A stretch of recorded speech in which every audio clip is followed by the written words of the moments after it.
तर राष्ट्रवादीला हा मोठा धक्का मानला जातोय। माणिकराव कोकाटे यांच्यावर अटक वॉरंट जारी झालेलं आहे। त्यांच्याकडे धुळे पालिकेची जबाबदारीही सोपवण्यात आलेली आहे। मात्र कोकाटेंविरोधात अटक वॉरंट हे जारी झालंय। कोकाटे यांना कधीही अटक होऊ शकते। त्यांची तब्येत बिघडली, त्यांना रुग्णालयात उपचारासाठी दाखल केलंय। राष्ट्रवादीला मात्र हा मोठा धक्का मानला जातोय।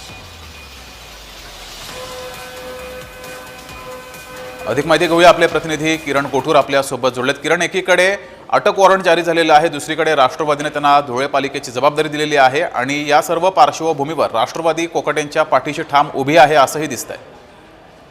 ही जबाबदारी जगदीश आता दिलेली नाहीये। ऑक्टोबर महिन्यात नाशिक, धुळे आणि नंदुरबार खरं तर या जिल्ह्यांच्या आगामी ज्या निवडणुका आहेत स्थानिक स्वराज्य संस्थांच्या, त्या निवडणुकी संदर्भात ही जबाबदारी देण्यात आलेली होती। पण आज जो निकाल लागलेला आहे तो अत्यंत धक्कादायक आहे। त्यामुळे या सगळ्या निकालानंतर राष्ट्रवादीला हा एक मोठा धक्का मानला जातोय। कारण नाशिक महापालिकेची इलेक्शन्स आहेत, अन्य जे आहेत इलेक्शन्स आहेत, या सगळ्या तोंडावरती माणिकराव कोकाटेंना एक मोठी जबाबदारी देण्यात आलेली होती। पण आज अटक वॉरंट हे निघाल्यानंतर आता नेमकं आता या जिल्ह्यांची जबाबदारी कुणाला द्यायची हा एक प्रश्न आहे।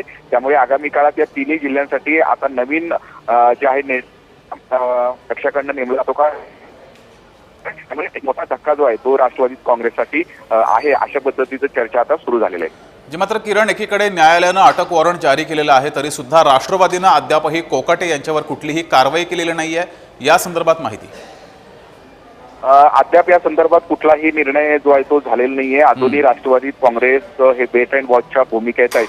कालच नाशिक जिल्हा न्यायालयाने जी शिक्षा खालच्या कोर्टाने सुनावलेली होती ती कायम ठेवलेली आहे आणि त्यानंतर आज अटक वॉरंट सुद्धा निघालेला आहे। आणि मुंबई उच्च न्यायालयामध्ये सुद्धा या सगळ्या संदर्भात याचिका माणिकराव कोकाटे यांच्या वतीने दाखल केलेली होती। मुंबई उच्च न्यायालयाने सुद्धा या सगळ्या मुद्द्यावरती तातडीने सुनावणीसाठी नकार दिलेला आहे आणि त्यानंतर आता माणिकराव कोकाटे यांच्या राजीनाम्यासाठी दबाव हे पक्षावरती वाढतोय। हे खरं असलं तरी अद्याप या संदर्भात कुठलाही निर्णय हे झालेला नाही। आज रात्री किंवा उद्या या संदर्भात निर्णय होईल अशा पद्धतीची सूत्रांची माहिती आहे। त्यामुळे आता या सगळ्या मुद्द्यावरती माणिकराव कोकाटे यांचा राजीनामा घेतला जातो का हे पाहणं महत्त्वाचं असणार आहे।